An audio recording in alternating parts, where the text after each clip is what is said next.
설상가상이라는 말 들어보셨죠?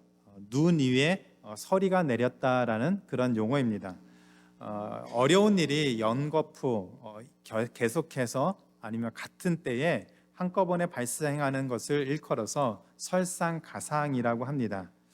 바쁘고 정신없는 가운데 가족이 누가 아프고 또 집안에 일이 생기고 또 자녀 문제로 재정적인 문제로 또 건강의 문제로 이런 것들이 한꺼번에 생기거나 연거푸 계속해서 일어나면 정말 힘이 들지요. 한 번에 이런 것들이 하나만 있어도 사실은 마음이 힘들고 또 어려움이 생기는데 반복해서 이런 일들이 일어나면 정신을 차리기도 힘들고 정말 난감한 상황이 됩니다.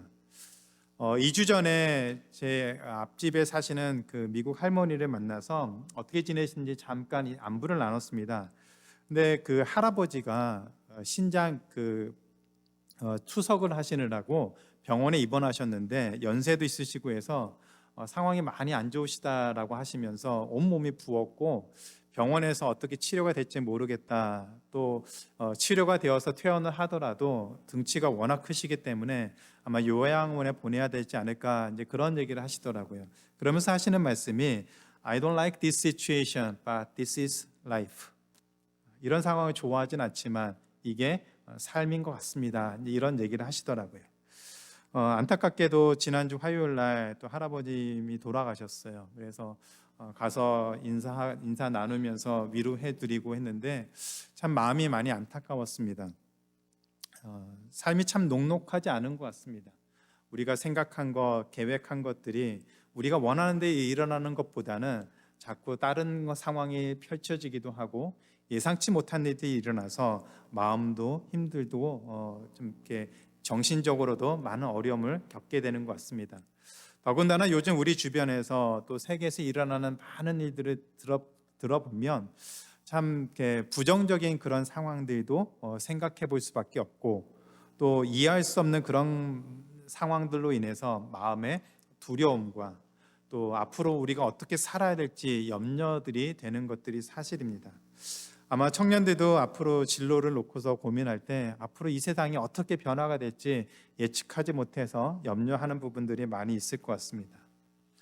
어떻게든지 잘 살아보려고 열심히 살아보려고 좋은 결과를 만들기 위해서 수고하고 애쓰는데 이런 것처럼 예상치 못한 일이 생기기도 하고 이해되지 않는 일이 생기기도 하고 우리의 힘으로는 전혀 감당할 수 없는 그런 일들도 우리 가운데 생깁니다.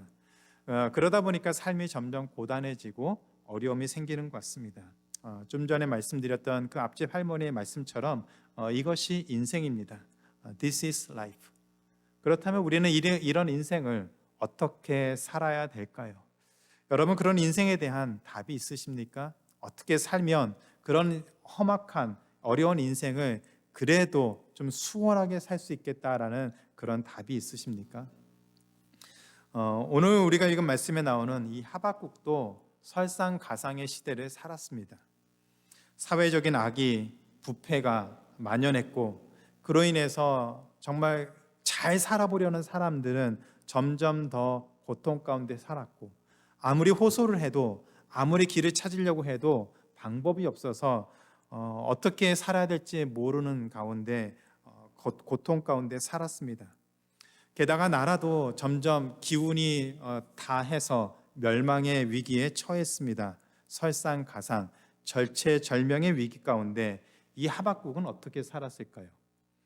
하박국은 소망의 하나님으로 말미암아 그 절망 가운데서 기뻐하며 살았다. 그렇게 살기를 원한다라고 말을 하고 있습니다.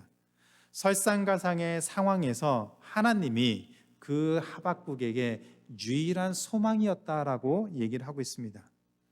하박국은 소망이 만든 감사의 삶을 살았습니다. 오늘 말씀을 통해서 고난 가운데서 우리가 어떻게 소망의 하나님을 붙들고 감사하며 살 수 있는지 세 가지 점으로 같이 한번 살펴보겠습니다.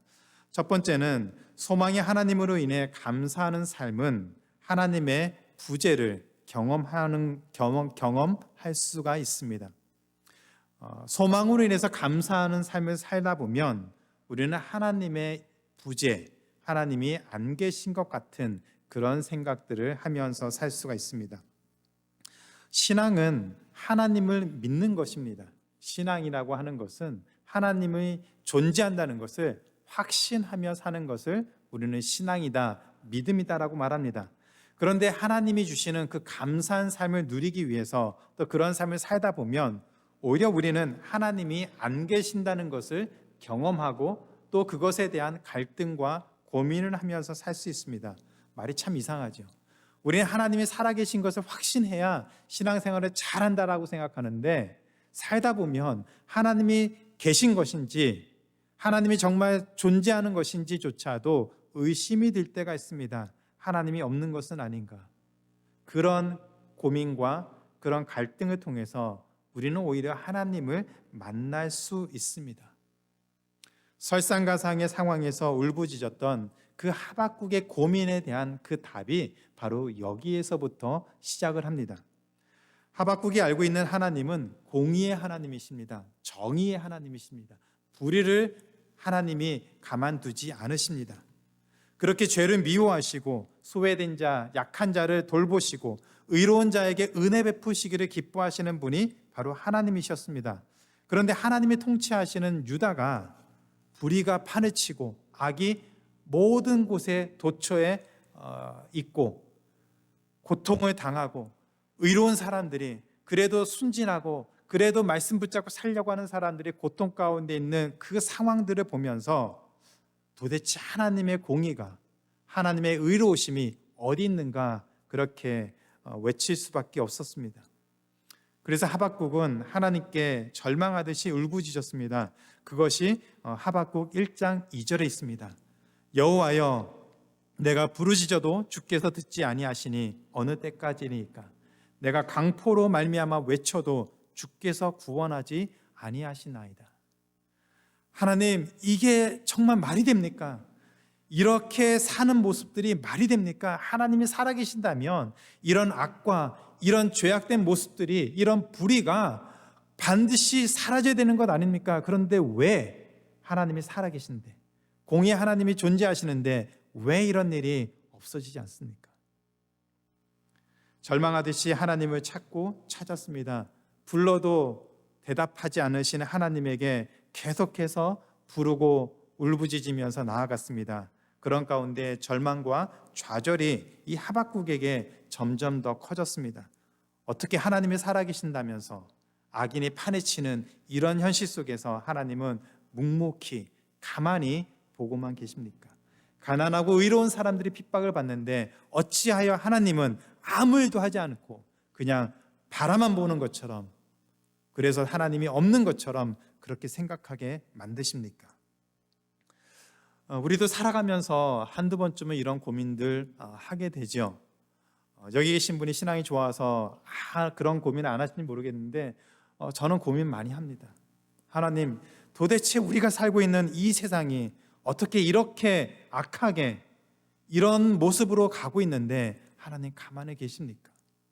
하나님이 통치하시는 이 땅이, 이 나라가, 이 민족이, 이 사회가 이렇게 썩어가고 불의가 판을 치는데 하나님 그냥 가만히 보고만 계십니까?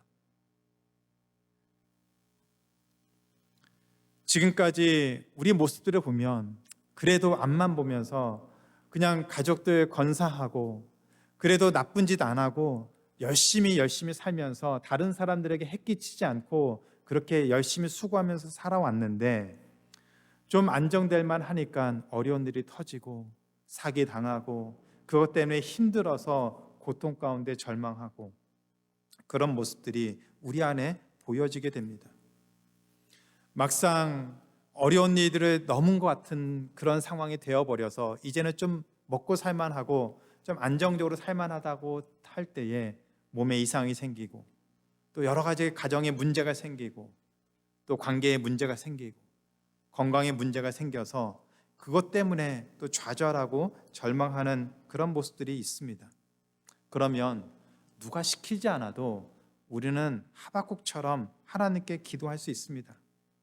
공의로우신 하나님, 은혜가 많으신 하나님, 사랑이 풍성하신 하나님, 우리는 그 하나님께 기도하고 지금까지 하나님 붙들고 살아왔는데 왜 우리의 삶은 이처럼 비참하고 절망적이고 왜 하는 일이 잘 풀리지 않고 가정에는 계속해서 끊임없이 문제가 생기고 오히려 악한 사람들은 자기만 알고 악을 행하는 사람들은 떵떵거리며 살고 건강하고 모든 것을 누리며 살고 있는데 왜 우리는 하나님 믿으면서 이렇게 힘들고 어려운 상황이 반복되고 있습니까? 하나님 왜 그냥 보고만 계십니까? 하나님을 믿는 그리스도인에게 마지막 최후의 보루라고 하죠. 최후의 보루가 무엇입니까? 하나님이 우리의 기도에 응답하시는 것. 우리가 힘들고 어려울 때 하나님께 기도하면 하나님이 그 기도를 들어주셔서 우리의 모든 고난의 문제를 풀어주시는 것. 그것 때문에 우리가 하나님을 믿는 것이고 하나님께 기도하는 것이고 하나님의 은혜를 구하며 나아가는 것이죠. 그런데 설상가상의 상황처럼 그런 문제가 생겨서 기도하는데 여전히 문제 가운데 있고 또 어떤 경우에는 그런 문제들이 계속해서 더 일어나면서 이제 몸과 마음조차도 무너질 수 있는 그런 상황에 처하게 됩니다. 그러면 우리도 사람인지라 의심을 하게 되죠. 하나님 정말 살아계신 것입니까? 내가 믿는 하나님이 정말 존재하십니까? 그런 생각들, 때로는 원망의 기도를 드릴 수 있습니다.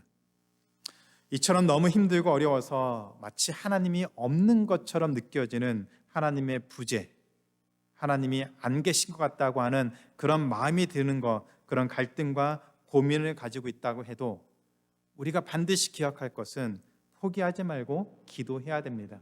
비록 우리가 원망할지라도 하나님을 향해서 원망하고 하나님을 향해서 울분을 터뜨릴지라도 기도하는 자리는 포기하지 말아야 됩니다. 마음으로는 하나님이 안 계신 것처럼 느껴질지라도 하나님께 기도하는 것만큼은 포기하지 말아야 됩니다. 하나님이 아무 반응도 보이시지 않는 것처럼 느껴질지라도 우리의 기도가 거절당하는 것처럼 느껴질지라도 기도의 끝만큼은 놓지 말아야 됩니다. 왜냐하면 우리가 경험하는 하나님의 부재, 하나님이 안 계실 것 같다, 하나님이 나를 도우시지 않는다고 하는 그 생각으로부터 기도하며 나아갈 때 하나님과 갈등하는 그 관계 속에서 하나님과 교제하게 되고 하나님이 일하시는 것을 반드시 경험할 수 있기 때문입니다. 지금 당장은 하나님이 없는 것처럼 느껴지는 그 현실 속에서 우리가 기도의 끈을 놓치지 않고 하나님을 찾고 비록 원망과 불평을 할지라도 하나님께 나아가 기도한 그 자리를 포기하지 않는다면 그 갈등을 통해서도 우리는 하나님을 반드시 만날 수가 있습니다. 왜냐하면 하나님은 그 자녀를 결코 고아와 같이 버려두지 아니하시는 분이기 때문입니다. 하나님은 반드시 그 자녀를 찾아오시고 우리 가운데 소망을 회복해 주십니다. 그것이 우리가 기억해야 되는 두 번째입니다. 그래서 두 번째는 소망이 하나님을 인해 감사하는 삶은 우리를 찾아오시고 우리를 설득하시는 하나님을 만나는 것입니다. 하나님은 우리를 찾아오시고 찾아오신 하나님은 우리를 설득하셔서 하나님의 뜻을 알게 하시고 하나님의 자녀로 이 땅을 살게 하십니다. 하박국이 아무리 기도를 하고 하나님의 공의를 구해도 여전히 죄악이 판을 치고 의인이 고통을 당하는 그 현실 속에서 아무런 변화가 일어나지 않을 때 절망하는 그때에 하나님이 찾아오셨습니다. 그리고 하나님은 하박국을 설득하셨습니다. 하박국의 그 울부짖음을 들으시고 하나님이 친히 하박국에게 이렇게 말씀하셨습니다. 하나님이 이 유다를 심판하실 것이다 라고 말씀하셨습니다. 그런데 그 하나님의 말씀을 들은 이 하박국은 더 당황하고 더 절망을 했습니다. 하박국은 아주 단순하게 기도했습니다. 하나님, 저 악인이 지금 불의를 행하고 의인들을, 선한 사람들을 이렇게 핍박하고 있는데 저 악인을 혼 좀 내주세요. 그거였습니다. 악인이 저렇게 멀쩡하게 자기가 떵떵거리며 살고 있는데 그 악인을 혼을 내서 하나님을 잘 믿고 섬기는 사람들이 그래도 보호받게 평안하게 살 수 있게 그것 좀 해주세요. 그 기도를 드렸습니다. 그런데 하나님은 그 불법을 저지르는 권력자들, 그 불의를 행하는 그 악인들을 반드시 심판하실 것이다. 그런데 그 심판을 유다의 원수였던 바벨론을 통해서 심판하시겠다고 했습니다. 더 악하고 더 잔인한 그 바벨론을 통해서 유다의 그 악을 심판하시겠다라고 말씀하셨습니다. 그래서 하박국이 즉각적으로 반발했습니다. 하박국 1장 13절입니다. 주께서는 눈이 정결하심으로 악을 참아보지 못하시며 패역을 참아보지 못하시거늘 어찌하여 거짓된 자들을 방관하시며 악인이 자기보다 의로운 사람을 삼키는데도 잠잠하시니까. 지금 유다의 그 악을 행하는 사람이 악한 사람이라고 막 기도하다가 바벨론하고 비교해 보니까 이 사람들은 의인이 돼버린 거예요. 그래서 어떻게 더 잔인하고 더 악한 사람들이 이 의인을, 좀 전에는 악인이라고 말했던 그 의인을 하나님 어떻게 더 악한 사람으로 심판하실 수 있습니까? 그렇게 당황해서 기도를 했습니다. 그랬더니 하나님이 이렇게 말씀하셨습니다. 유다의 원수였던 그 바벨론을 통해서 악인을 심판하시겠다. 그리고 그 잔인한 바벨론을 하나님이 심판하시겠다고 하셨습니다. 반드시 그 바벨론을 심판하시겠다. 하박국 2장에 있는 모든 내용은 바로 그 내용입니다. 이 유다의 악을 심판하기 위해서 지금 당장은 바벨론을 사용하시지만 그 바벨론, 그 잔인하고 악한 이 바벨론을 하나님이 반드시 심판하실 것이다. 저는 이 하박국 1장과 2장을 읽을 때마다 정말 놀라운 사실을 깨닫게 됩니다. 세상을 창조하시고 다스리시는 그 하나님이 하박국 한 사람을 찾아오셨습니다. 그리고 하박국에게 앞으로 이 유다에 어떤 일이 일어나는지를 자세하게 설명해 주셨습니다.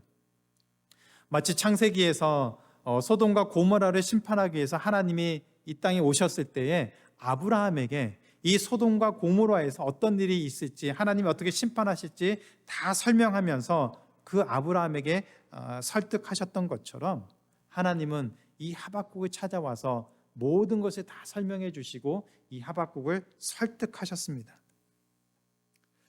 그런데 하나님이 하박국을 설득하실 이유가 있습니까?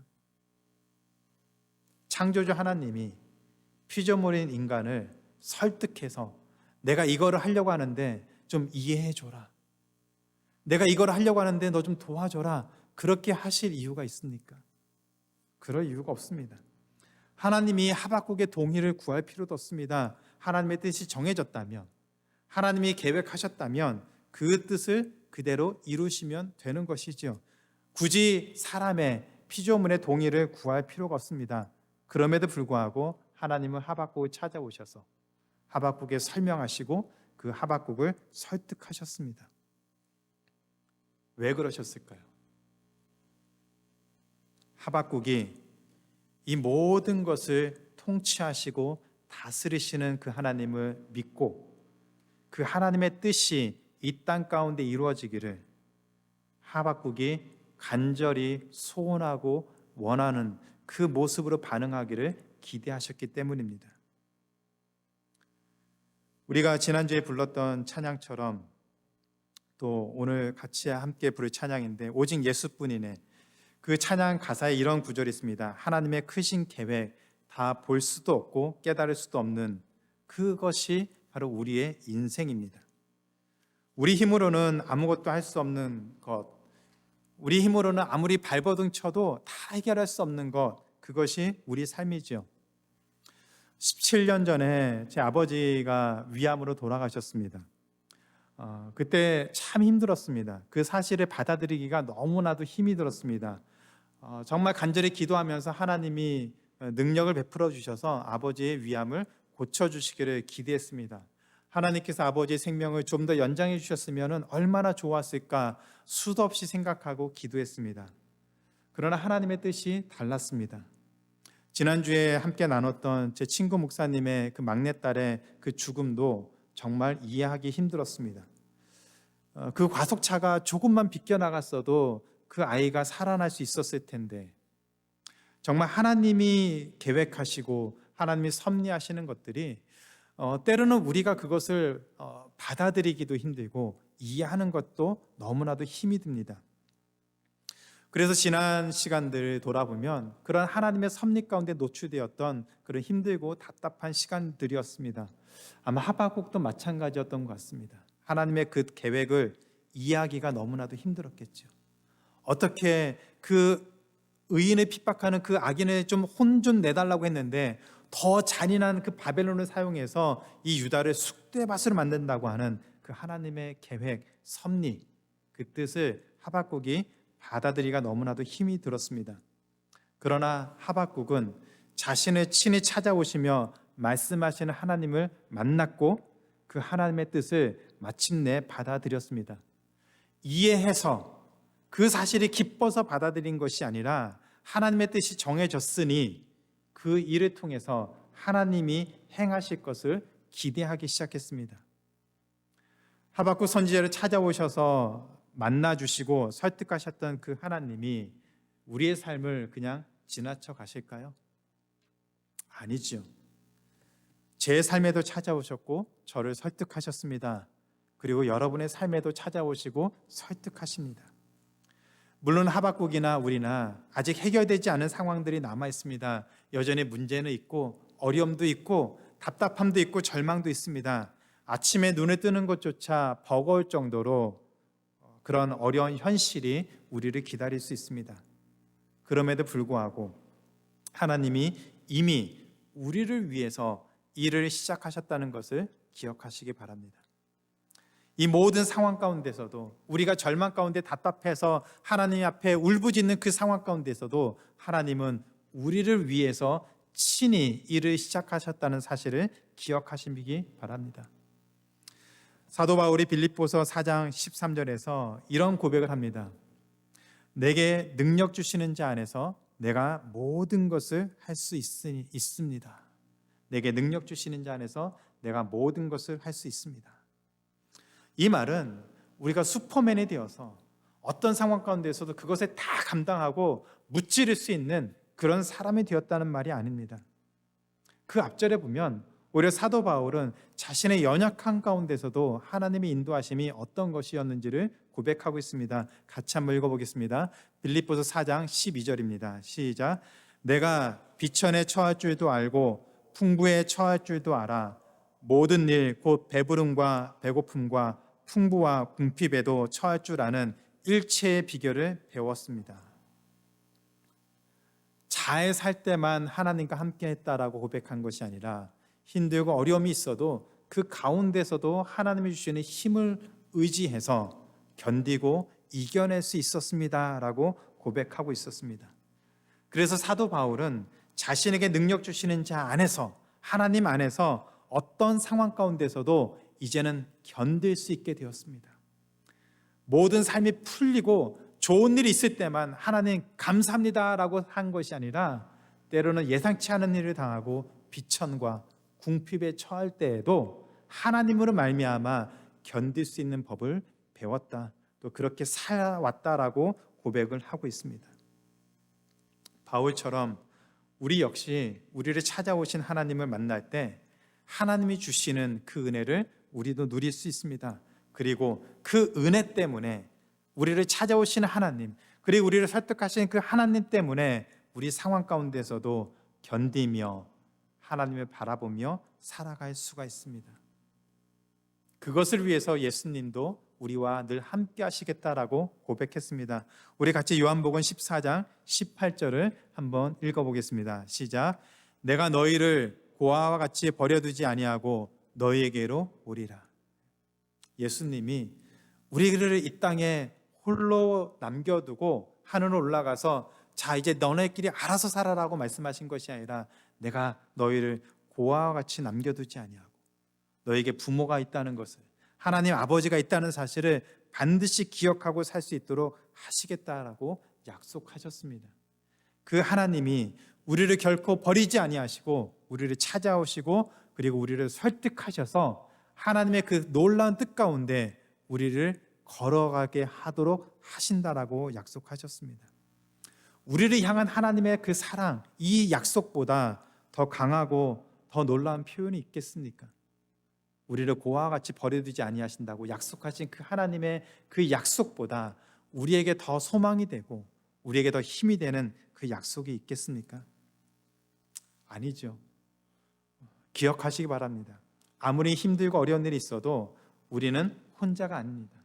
하나님 우리를 고아와 같이 버려두지 않는다고 약속하셨습니다. 우리를 찾아오시고 함께 하시는 성부 하나님, 임마누엘, 우리와 함께 하신다고 약속하신 임마누엘 하나님으로 이 땅에 오신 예수님, 그리고 영원히 우리와 함께 한다고 약속하신 성령 하나님, 그 삼위 하나님이 우리와 언제나 함께 하신다고 약속하셨습니다.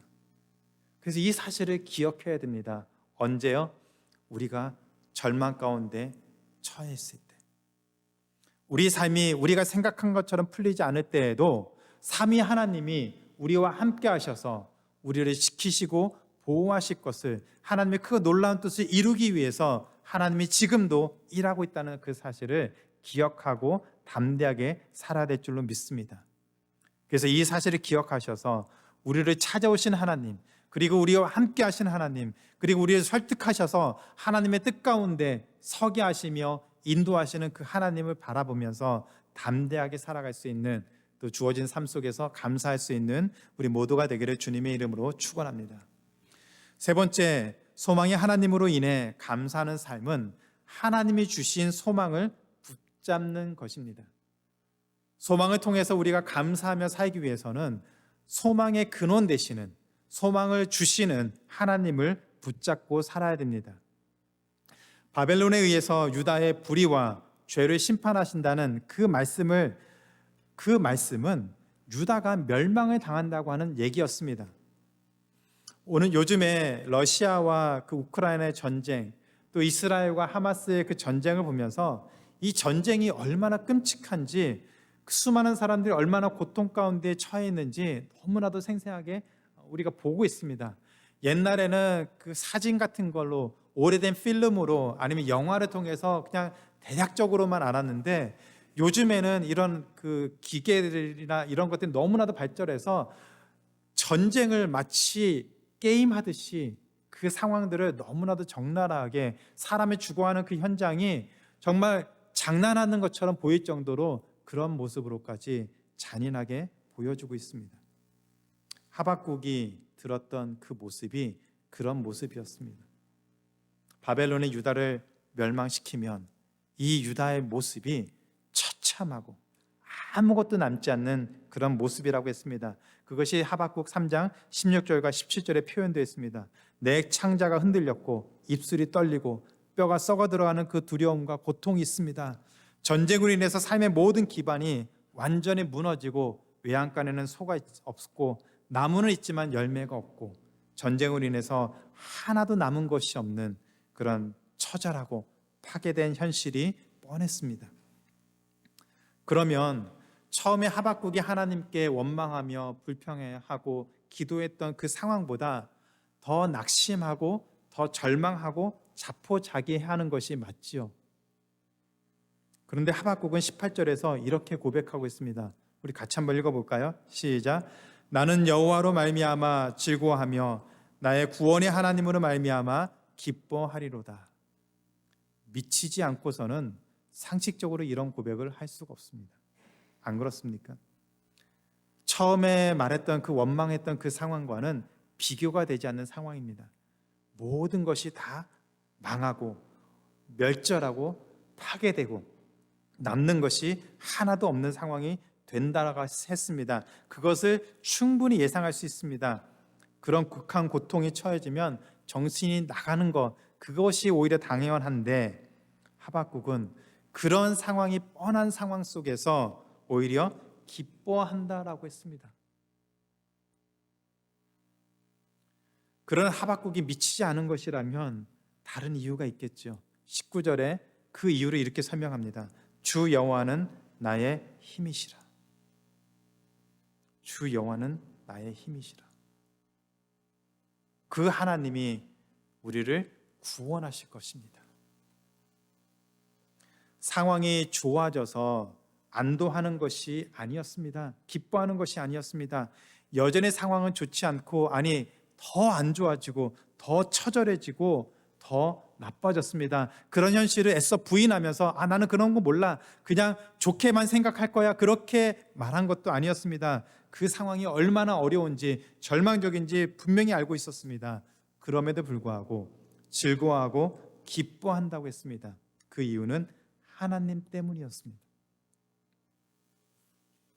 하나님이 칠흑같이 어려운 절망에서 구원해 주시는 그 하나님을 믿었기 때문에 기뻐하고 즐거워할 수 있었다라고 고백했습니다. 기뻐하고 즐거워했던 그 이유가 자신에게서 찾은 것이 아니었습니다. 자신의 상황에서 기쁘고 즐거운 이유를 찾은 것도 아니었습니다. 그 상황을 뛰어넘어서 구원을 베푸시는 그 하나님을 바라보고 기뻐하고 즐거워할 수 있었다라고 고백을 하고 있습니다. 하박국은 이것을 하나님을 믿는 믿음의 삶이라고 표현하고 있습니다. 그래서 하박국 2장 4절에 이렇게 표현했습니다. 의인은 그 믿음으로 말미암아 살리라. 의인은 하나님을 믿는 그 믿음, 어떤 상황 가운데서도 하나님을 믿는 그 믿음으로 말미암아 살 수 있다라고 고백했습니다.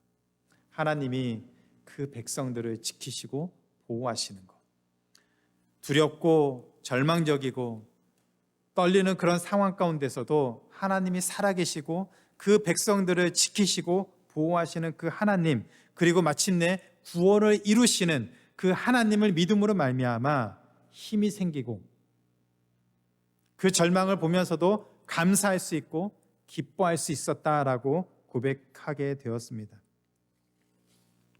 그래서 그 하나님을 바라보면서 이 상황 가운데서도, 이 절망적인 상황 가운데서도 기뻐할 수 있었다라고 고백을 하고 있습니다. 우리 모습은 어떻습니까? 우리가 상황을 보면서 항상 기뻐할 수 있는 그런 사람이 얼마나 되겠습니까? 늘 모든 것이 갖춰지고 모든 것을 다 누릴 수 있는 사람도 항상 기뻐하며 살지는 못하는 것 같습니다. 그런데 하물며 설상가상의 상황에서 우리가 기뻐하면서 그렇게 살 수 있을까요? 당장 작은 문제 하나만 생겨도 마음 쓰고 속 끓고 정말 고통 가운데 하나님께 울부짖으면서 힘이 빠져 사는 그런 모습이 더 흔한데, 어떻게 이렇게 절망적인 상황 가운데서 하나님을 바라보면서 기뻐하고 즐거워할 수 있겠습니까? 우리 상황을 바라보면 거기에서는 우리는 기쁨을 항상 얻을 수가 없습니다. 그런데 그 절망적인 상황 가운데서 하나님을 바라볼 수 있으면 그 삶을 통해서도 우리는 기뻐하고 감사하는 삶을 살 수가 있습니다. 그것을 가장 잘 보여주는 사람이 바로 베드로였습니다. 풍랑이는 바다 가운데 예수님이 그 바다 위를 걸어오시는 것을 보고 베드로는 예수님에게 이렇게 말했습니다. 주님, 저도 바다 위를 걷고 싶습니다. 그리고 예수님 바라보면서 바다 위를 걸어갔습니다. 그런데 그 옆에서 출렁이는 파도와 바다를 보고서 두려움이 생겼을 때 베드로는 더 이상 예수님을 바라볼 수가 없었습니다. 자신의 처해 있는 그 상황, 바다와 풍랑을 바라보면서 두려움이 생기고 그때 바다로 빠져들어가기 시작했다고 했습니다. 우리 삶이 똑같습니다. 우리가 하나님을 바라보면서 어떤 상황 가운데서도 하나님을 바라보면서 나아가면 거기에서 하나님의 위로하심과 은혜를 구할 수 있는데, 상황에 몰입하다 보면 그 상황만 쳐다보고 있으면 아침에 눈을 뜨면서 잠에 들 때까지, 그리고 잠자면서까지도 우리를 얽매이고 있는 그 상황을 계속해서 바라보고 더 이상 거기에 하나님이 없다면 우리는 절망과 고통 가운데, 좌절 가운데 살아갈 수밖에 없습니다. 그러나 설상가상의 상황에서도 잠시 눈을 들어 하나님을 바라볼 수 있다면 거기에서부터 우리는 소망을 구할 수가 있습니다. 그 소망을 붙들고 살아야만 합니다. 하박국처럼 유다의 멸망을 예언했던 예레미야 선지자도 이런 고백을 했습니다. 예레미야 29장 11절인데 같이 한번 읽어보겠습니다. 시작. 여호와의 말씀이니라. 너희를 향한 나의 생각을 내가 아나니 평안이요 재앙이 아니니라. 너희에게 미래와 희망을 주는 것이니라. 하나님이 우리에게 주신 것, 하나님이 우리 삶에 허락하신 것은 절망이 아니고 고통이 아니고 오히려 평안이고 미래고 소망이라고 했습니다. 이 말은 고통을 당하는 상황 가운데서 하나님이 주신 말씀이었습니다. 그렇다면 우리가 하나님을 붙잡아야 하는 이유가 분명하게 되었죠. 우리를 향한 하나님의 뜻이 평안이고 미래고 소망이기 때문에, 그것을 주시기를 원하시는 분이 하나님이시기 때문에 그 하나님을 붙들고 나아가면 하나님이 우리의 절망적인 상황 가운데서 우리를 회복시키시고 그 삶이 오히려 기쁘고 감사하고 즐거움이 되는 그런 길로 우리를 인도하신다라고 얘기를 하고 있습니다. 고백하고 있습니다. 바로 하나님이 우리를 향하신 뜻이 분명하기 때문입니다. 하박국은 이런 소망이 하나님을 믿었기 때문에 비록 무화과 나무가 무성치 못하고 포도나무에 열매가 없고 감람나무에 소출이 없고 밭에 식물이 없고 우리의 양이 없고 외양간에 소가 없을지라도 여호와 하나님을 인해서 기뻐할 수 있다라고 고백하고 있습니다. 상황이 좋아서 기뻐한 것이 아니라 그런 상황 가운데서도 이제는 기뻐할 수 있다라고 고백을 하고 있습니다. 우리의 삶은 어떻습니까? 여러분은 무엇을 가지고 있으면 기뻐하실 수 있겠습니까?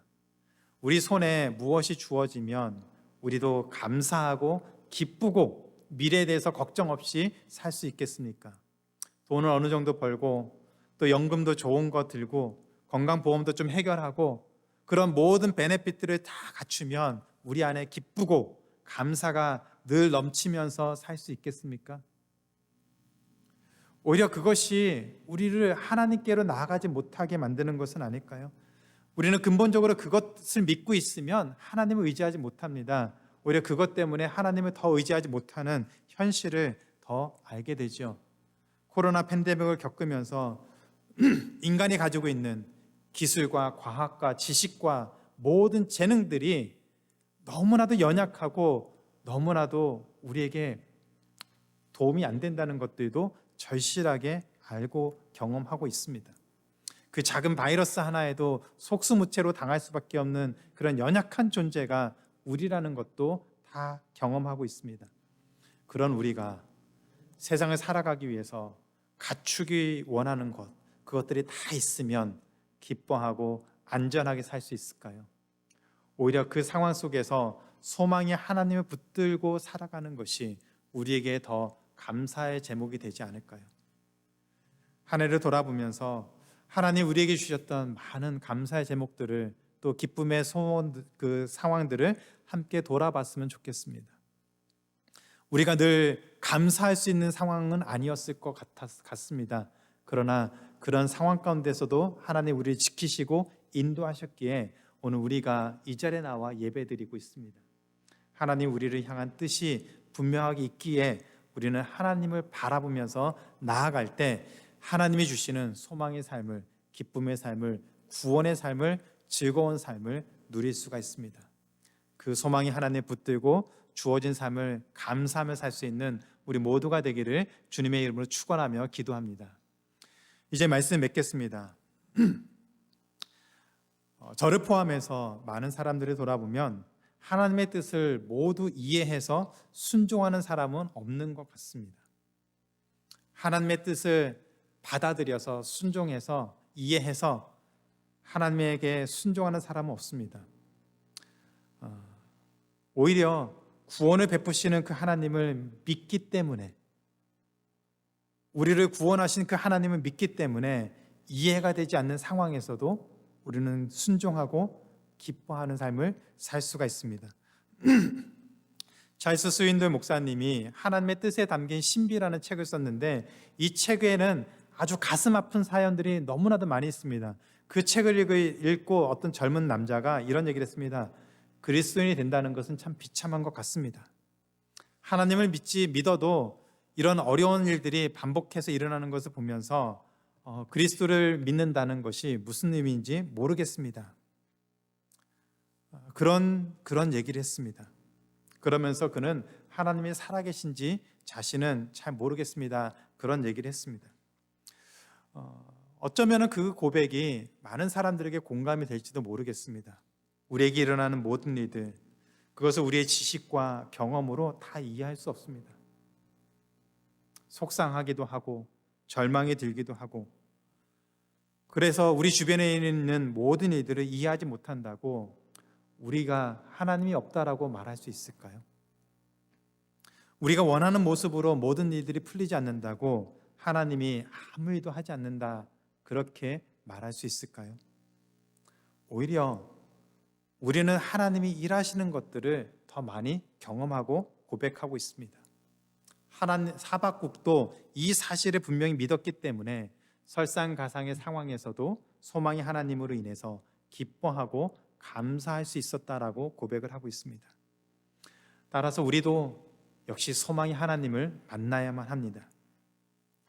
우리 상황이 절망적이고 아프고 고통이 있을지라도 그 가운데서 기뻐할 수 있는 것은 우리가 잘나서 우리가 어떤 것을 가지고 있어서가 아니라 소망의 하나님이 살아계시고 우리를 찾아오시고 우리를 설득하심을 우리가 믿기 때문입니다.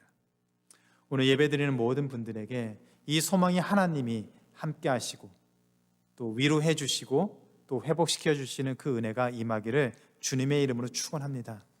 그래서 어떤 상황 가운데서도, 때로는 우리가 이해해야 되지 않는 상황 가운데서도 오히려 기뻐하고 즐거워할 수 있는 믿음의 선택을 하며 나아가는 하나님의 귀한 자녀가 되기를 주님의 이름으로 축원하며 기도합니다.